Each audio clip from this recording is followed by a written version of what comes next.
North Korea has produced the most fearsome hackers crypto has ever seen. But what if I told you that Kim Jong Un's devious devs could also be behind your favorite Solana protocol or the next killer app on Cosmos? These are just two of the very real possibilities created by the DPRK IT Worker phenomenon. Stay tuned as we investigate the shocking truth behind North Korea's global tech worker program and the threat it poses to our bags. My name is Guy, and you're watching The Coin Bureau.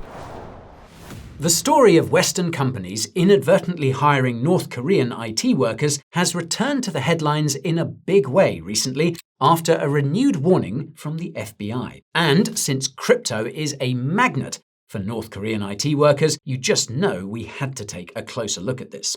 Now, when it comes to reporting on North Korea, aka the DPRK, solid evidence is usually pretty thin on the ground.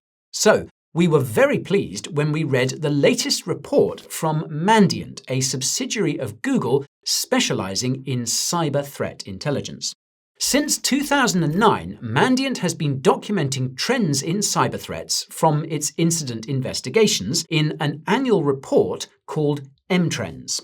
Mandiant says the 2025 edition compiles data from more than 450,000 hours of incident response engagements globally in 2024. The top trends this year see the usual suspects like exploits, malware, and ransomware, joined by a fresh new category: DPRK IT workers. This niche cyber threat posed by Western companies unknowingly hiring North Korean IT workers has been making headlines since 2022. But according to Mandiant, it has typically accounted for a negligible proportion of its incident response investigations. This, though, has now changed, as Mandiant writes how DPRK IT workers, quote, emerged as a surprisingly consequential initial infection vector in 2024. This led to insider threat representing 5% of identified initial infection vectors. According to the report, DPRK IT workers were the single most frequently observed cyber threat group in the Americas last year. Mandiant's CTO, Charles Kamakal, recently claimed, quote, I've talked to a lot of CISOs at Fortune 500 companies, and nearly everyone that I've spoken to about the North Korean IT worker problem has admitted they've hired at least one North Korean IT worker, if not a dozen or a few dozen. Now that is an absolutely mental and indeed terrifying statistic. So, just how many of these workers have Western companies hired?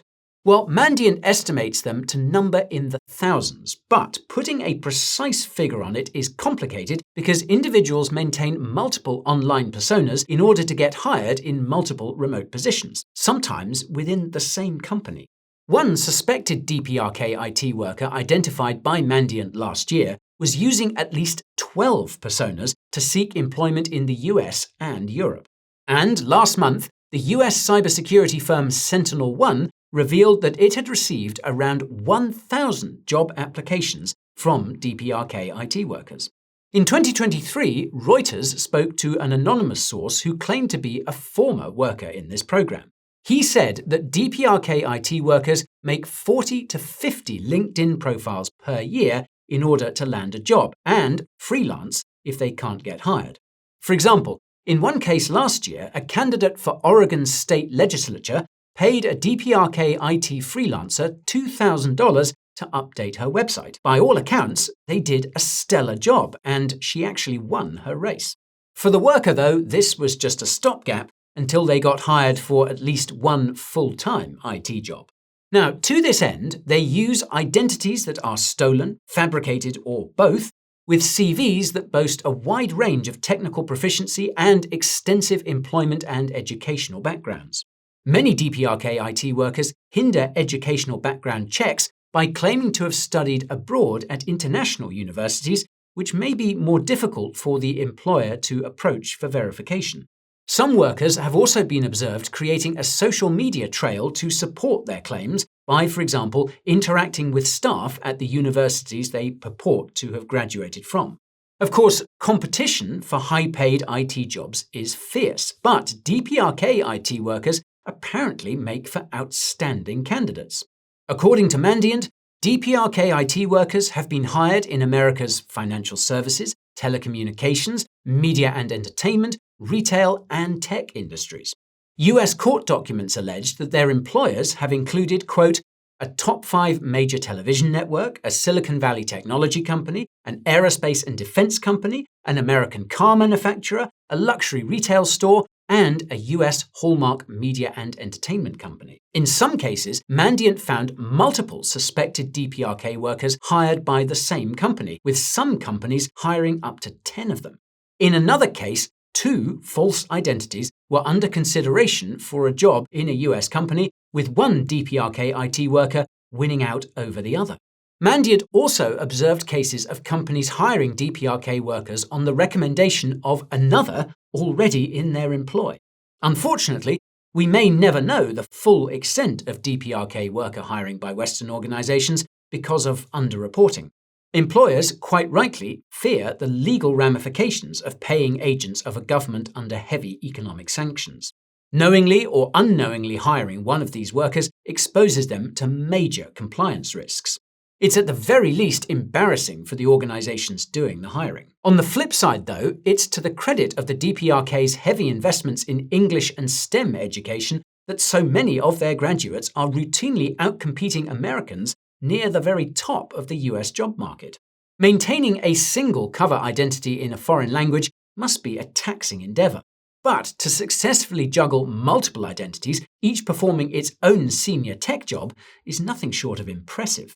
Now, if it wasn't clear already, DPRK IT workers are a phenomenon of the remote work age, since they are not physically present in the countries that they claim to live in. They are allegedly based mostly in China and Russia, with smaller groups supposedly operating in parts of Africa and Southeast Asia.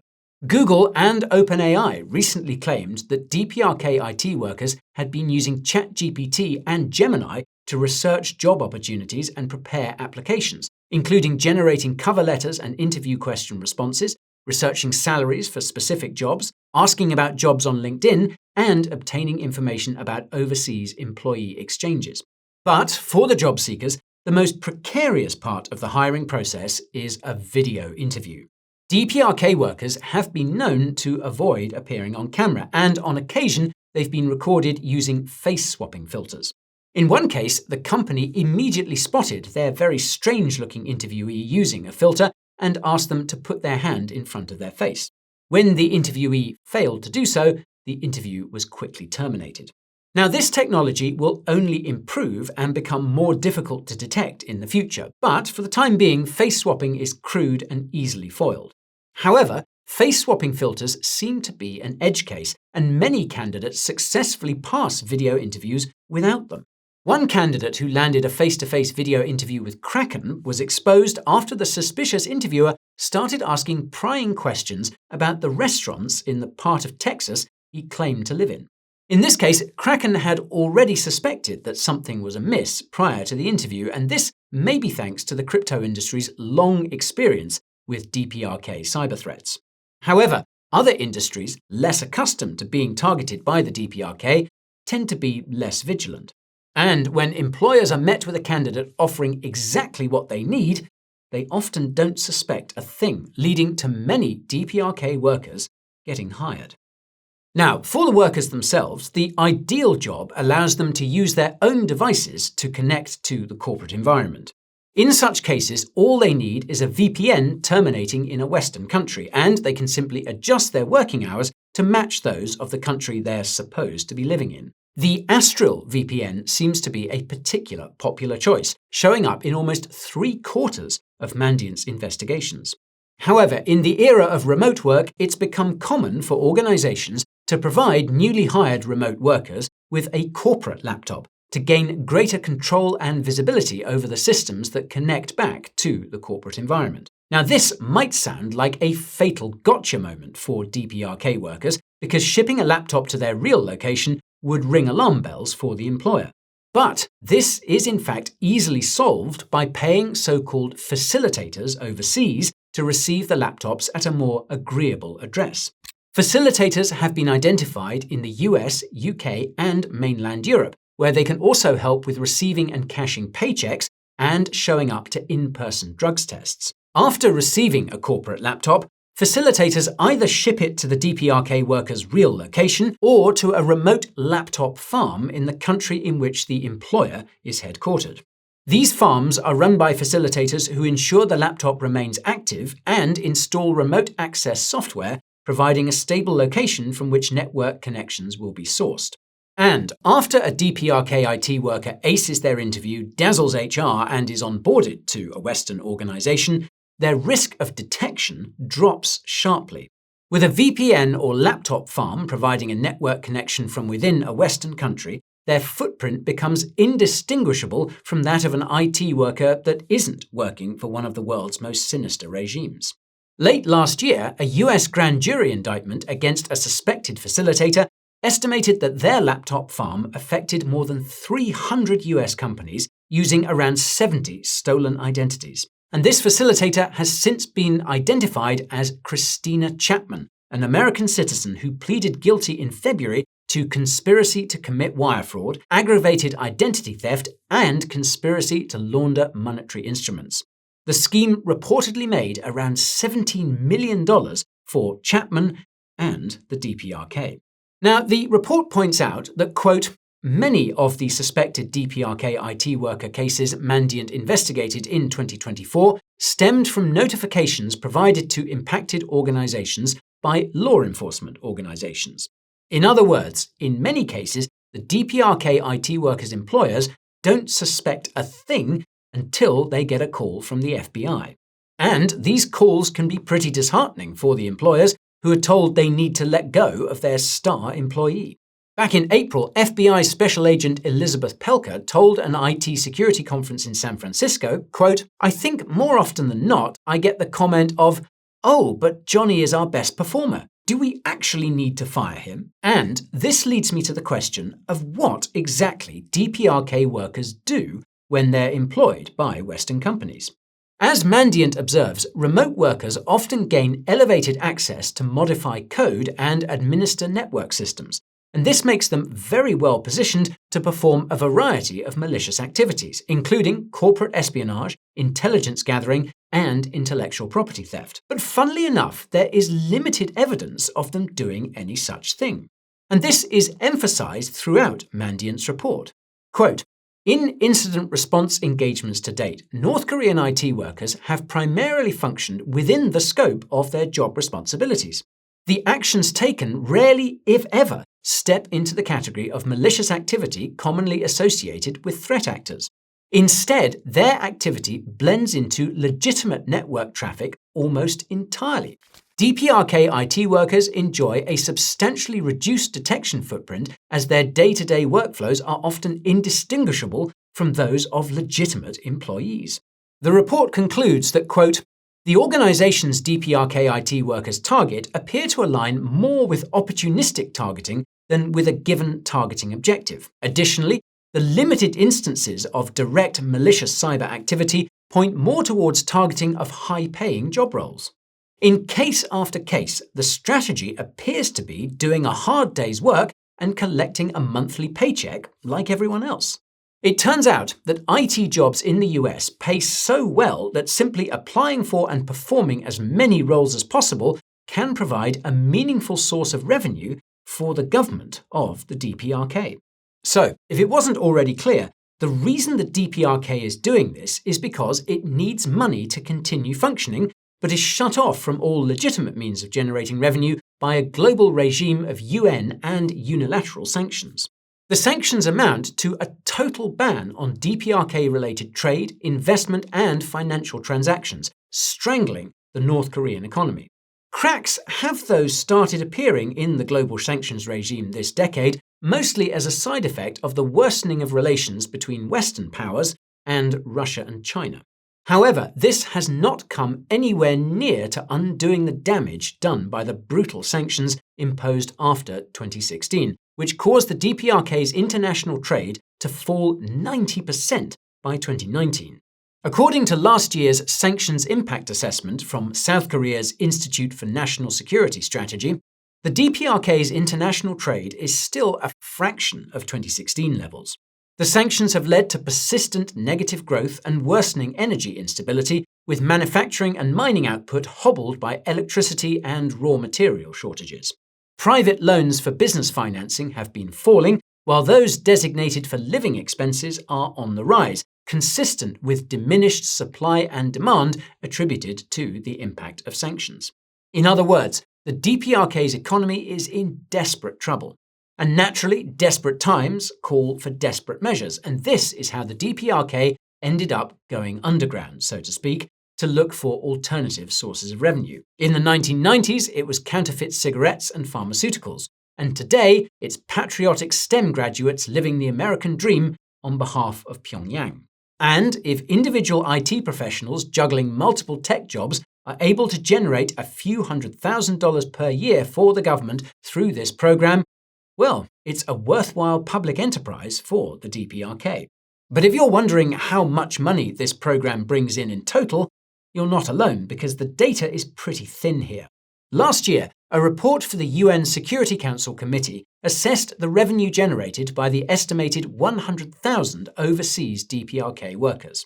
For DPRK IT workers, the report relied on two main sources: US government estimates and the anonymous defector cited in that 2023 Reuters article. The defector and former IT worker told Reuters that all IT workers are expected to earn at least $100,000 annually, of which 30 to 40% is repatriated to Pyongyang. He also estimated there were around 3,000 others like him overseas and another 1,000 based within the DPRK. So, if we generously assume that all 4,000 are employed and earning $100,000 per year, that makes $400 million. And if 40% of earnings are repatriated by the overseas cohort, that leaves Pyongyang with $120 million from them. And if we also assume that 100% of the earnings of the cohort within the DPRK goes straight to the national treasury, well, that's another $100 million. So, we can roughly estimate a net annual income of about $220 million based on this source's information. This contrasts with the US government's estimate of $250 million to $600 million per year, so let's call it a $200 to $600 million ballpark. To put this in perspective, the same UN report pegs the amount of revenue generated by DPRK-run restaurants in foreign countries at $700 million. So, on the hierarchy of economic significance, the IT worker program apparently sits somewhere below North Korean cuisine. And both of these enterprises combined pale in comparison to the adventures of the Lazarus Group. They were allegedly behind February's blockbuster Bybit hack, which raked in almost $1.5 billion worth of crypto in a matter of hours. That's almost 5 times greater than the DPRK's total export volume for 2023. But if this IT worker program is primarily a revenue-generating scheme for the DPRK, for the countries on the other end of the employment contract, it's a matter of national security. Although malicious activity to date has been rare, this could change quite easily. Last year, Mandiant observed 2 cases of malicious activity, both of which took place after a DPRK IT worker was exposed. With the game up, they resorted to extortion as an exit strategy, demanding money in exchange for promises not to publish confidential corporate data. We may see more cases like this in the future as more Western companies catch on and start exposing their DPRK sleeper agents. The FBI and the media have been loudly raising the alarm in recent months, and their concerns are being heeded in Pyongyang, which appears to be diversifying its tactics. However, there's not much evidence to support recent claims that extortion cases are increasing as a result. Rather than switching to attack mode, the DPRK IT worker program seems to be broadening its geographical horizons. As US employers become more vigilant, the IT worker program has been increasing its presence in Europe. Google alleges that it now operates in 40 countries. And we were interested to learn that facilitators in the UK have been helping the country become a hub of DPRK crypto developer activity. Google's Threat Intelligence Group recently reported that DPRK IT workers have been building projects on Solana, Cosmos, and an unspecified blockchain AI web app. Unsurprisingly, many of them also seem to be getting paid in crypto. Come to think of it, they're probably on crypto Twitter too. I wonder if they're following us. Anyway, for the time being, we don't know the true extent of non-hacking DPRK activity in crypto, but it's probably quite bearish if your dev is a North Korean. No offense, it's just a compliance thing. I know crime is legal nowadays, but, well, even Trump's SEC might not let that one slide. So, there's much to think about here, and doubtless a lot more to come from this story. I'll leave it there for now, but if you want to learn more about the DPRK's crypto escapades, then do check out our full breakdown of the Bybit hack, which you can find right over here. As always, thank you for watching, and I'll see you next time. This is Guy, over and out.